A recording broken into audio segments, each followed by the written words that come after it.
Olá, internauta! Na unidade de hoje, a professora Laura de Figueiredo prossegue com o estudo de ética no Estatuto da OAB com o tema Publicidade. Fique ligado, quanto mais empenho, mais próximo você estará de alcançar o sucesso. Boa aula! Olá, meus queridos alunos, alunas, professora Laura de Figueiredo, nossa unidade temática Ética Profissional. Estamos agora na nossa 22ª unidade de estudo para falar do tema Publicidade. Um tema agradável, de fácil entendimento, sem a necessidade de grandes memorizações, porque nós vamos buscar lá do início da nossa unidade temática, da nossa primeira unidade, quando falamos dos princípios que devem nortear a atividade do advogado e da sociedade de advogados, o princípio da não mercantilização. Com base nesse princípio, nós vamos responder muitas questões de publicidade, mas vamos ver os aspectos pontuais que estão delineados no Código de Ética e no Provimento 94 de 2000 do Conselho Federal. Portanto, nós temos dois objetos de trabalho, duas fontes de estudo para esse tema publicidade. Código de Ética, um capítulo específico sobre o tema, e Provimento 94/00 do Conselho Federal, que você pode acessar no site da OAB Federal, www.oab.org.br. Lá tem legislação e normas, você busca o provimento nesse link lá no Conselho Federal. Publicidade.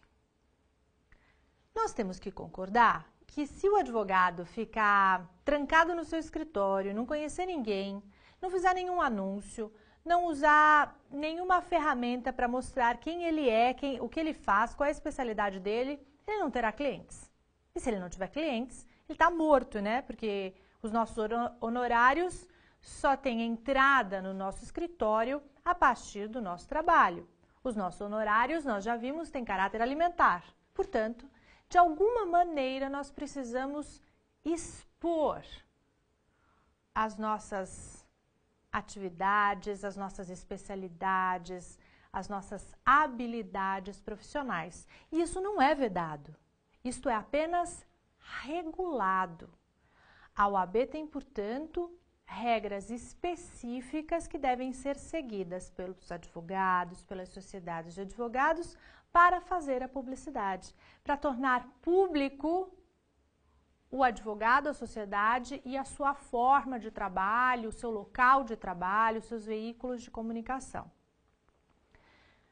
Lá nos nossos princípios, 5 princípios que falamos na primeira unidade de estudo, nós tivemos a oportunidade de avaliar o princípio da não mercantilização, que, a grosso modo, dizia o seguinte para nós: nós, advogados e sociedades, não podemos praticar atos que são praticados pelas empresas, que nós podemos visualizar no comércio, a que título for, seja para cobrar os honorários por meio de duplicata, protestando um cheque de cliente, seja para a publicidade, seja para a captação de clientela, tudo que o comércio faz, nós não podemos fazer.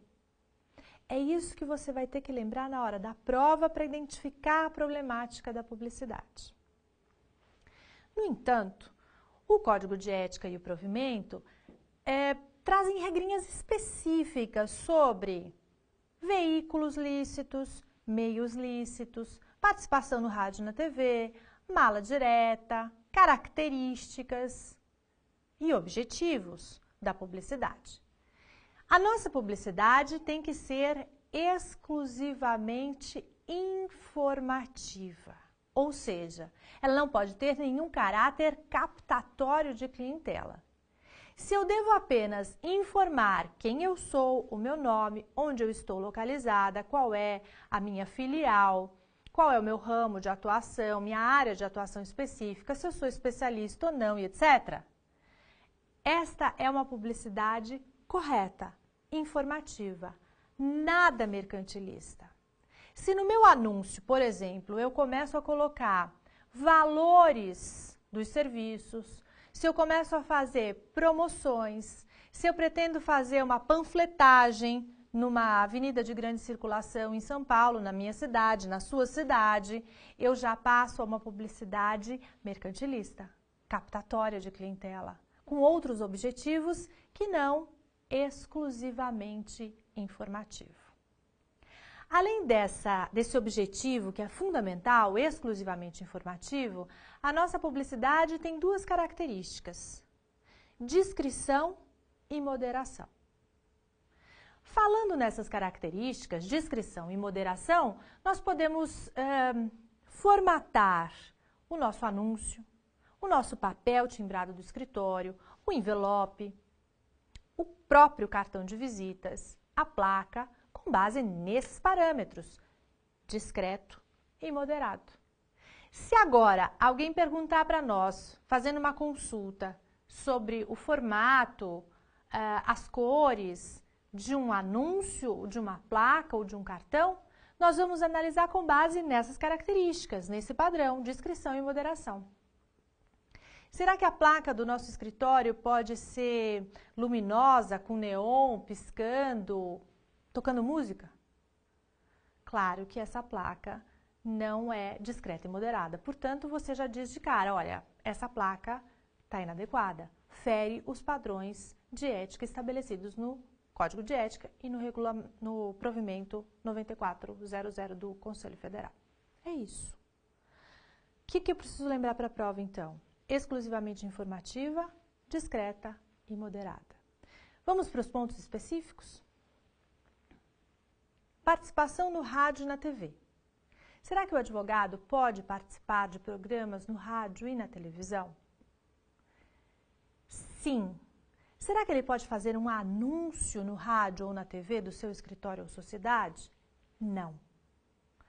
Vejam, a participação no rádio e na TV, ela deve ter esse caráter didático e informativo. Muitas vezes, os advogados são chamados para falar sobre demandas, sobre casos polêmicos, especialmente quando eles são advogados do caso. O fato de ser chamado para esclarecer a população, ok, é legítimo e é correto. Como o advogado vai usar esta oportunidade é que pode configurar uma infração disciplinar.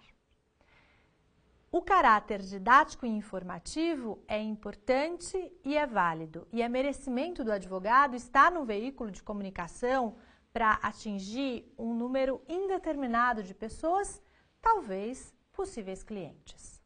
Mas nessa oportunidade, ele não pode divulgar os dados do seu escritório, o telefone, fazer o seu autoengrandecimento, procurando captar novos clientes por conta dessa participação. E mais do que isso, um aspecto fundamental que nós já estudamos em relação à nossa atividade profissional é a manutenção do sigilo das informações. Quando nós estamos num veículo de comunicação comentando um caso que está na mídia, que exige esclarecimentos à população, nós não podemos violar as informações sigilosas dos nossos clientes. Todas essas regras de publicidade podem, se violadas, gerar um processo administrativo disciplinar, cuja sanção é a censura por violação de preceito contido no Código de Ética. A mala direta também é uma forma aparentemente reprovável, pensando numa mala direta que é extremamente captatória de clientela e mercantilista. Nós recebemos nas nossas casas, todos os dias, no escritório, malas diretas de lavanderia, pizzaria e tantas outras atividades comerciais. Captatórias de clientela, fazendo oferta do serviço. A nossa mala direta é possível, é admitida, mas ela tem regras específicas. Eu só posso enviar a mala direta para um público determinado, de clientes e amigos ou pessoas que previamente autorizem ou solicitem o envio.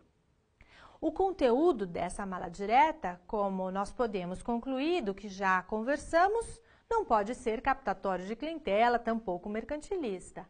É um conteúdo exclusivamente informativo.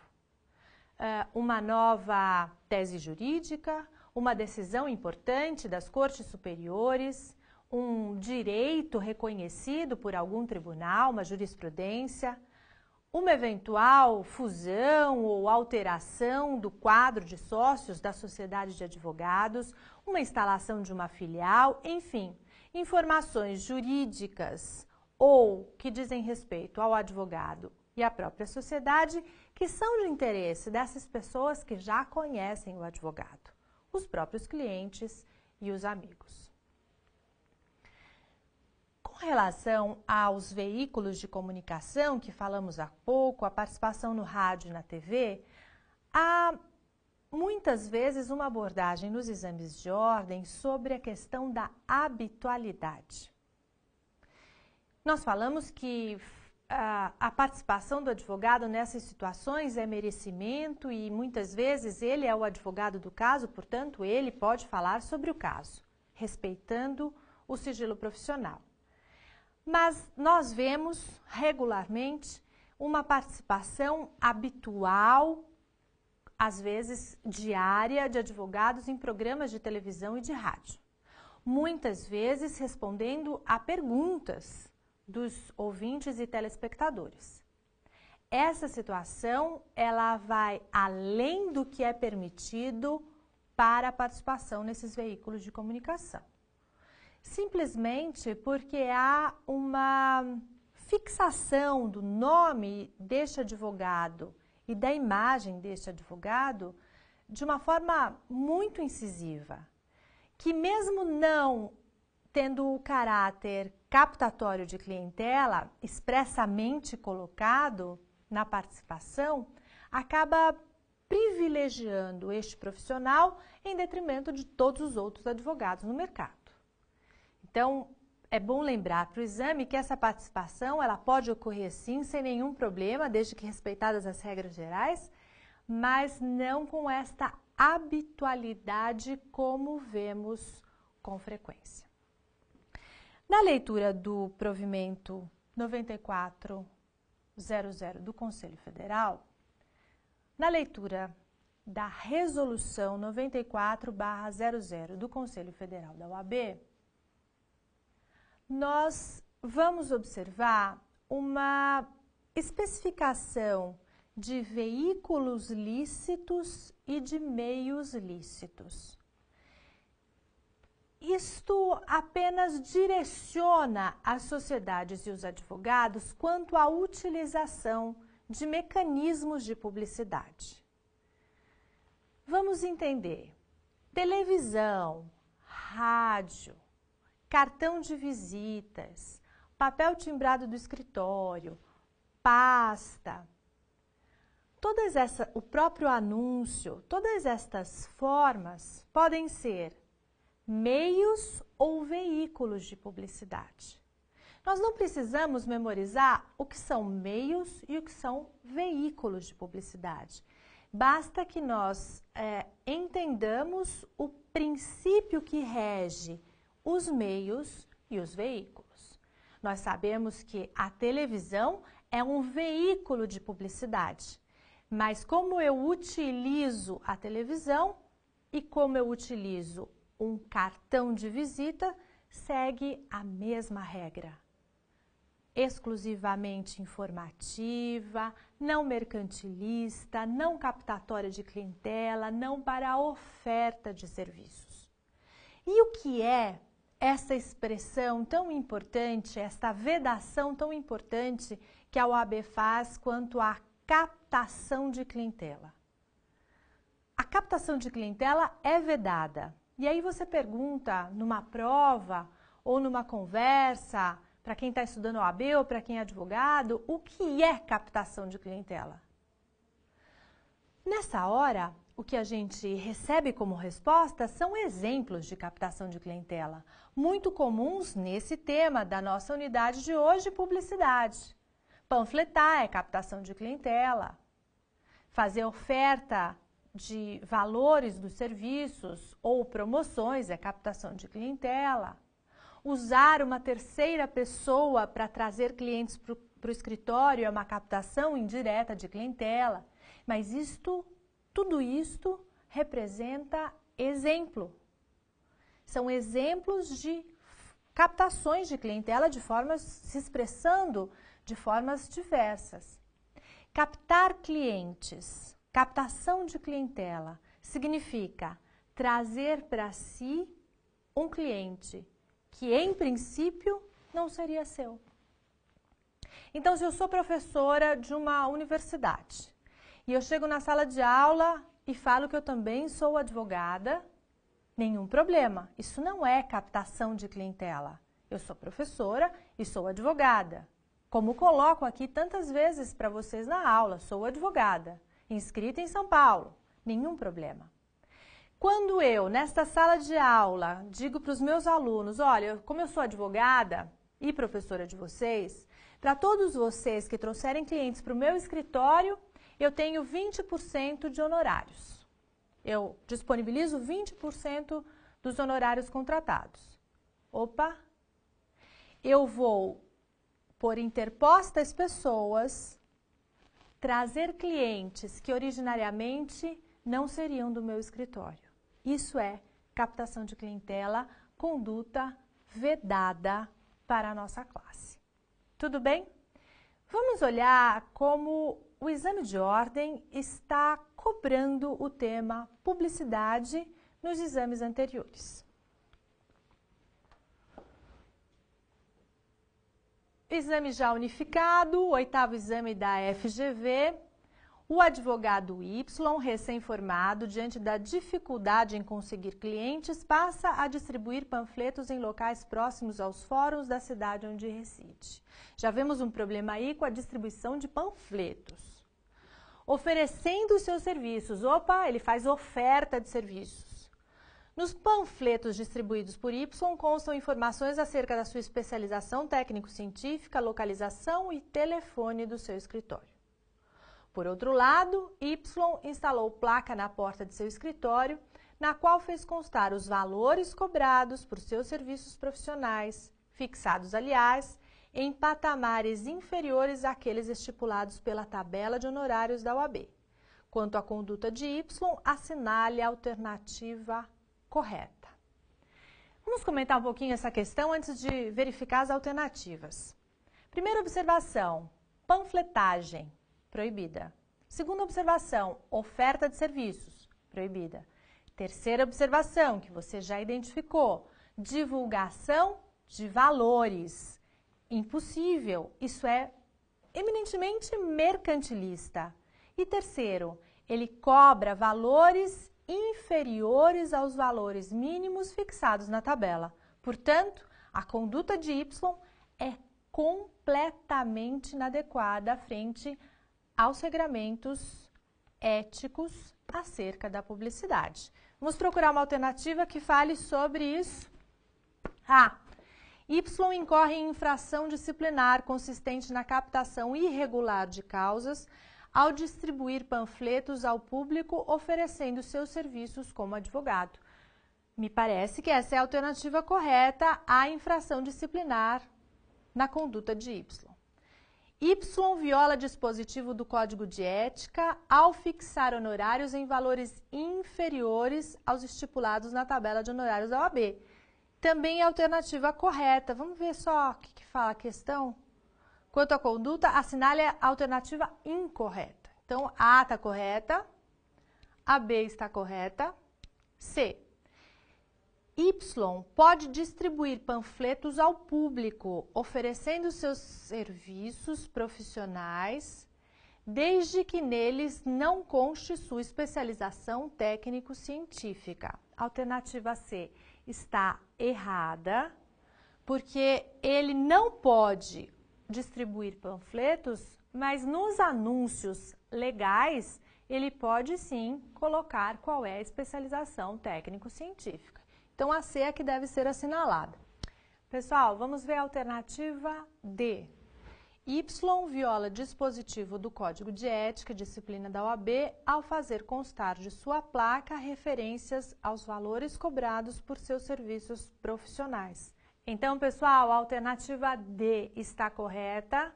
A questão pedia para assinalar a incorreta. Vou voltar. A incorreta é a alternativa C de casa, porque ele divulga os valores do serviço profissional, independentemente de ser na placa, no cartão ou no anúncio, a divulgação de valores é infração ética disciplinar. Gabarito para vocês, alternativa incorreta, letra C de casa. Eu encerro então agora, pessoal, essa nossa unidade de estudo, esperando vocês para as duas últimas unidades, trabalhando os órgãos da OAB na sua estrutura e algumas competências mais recorrentes em questões e eleições e mandatos. Até lá! Aproveite o conteúdo exposto na aula para aprimorar seu aprendizado e não deixe de rever o conteúdo estudado. Isso é importante para a fixação da matéria. Até logo!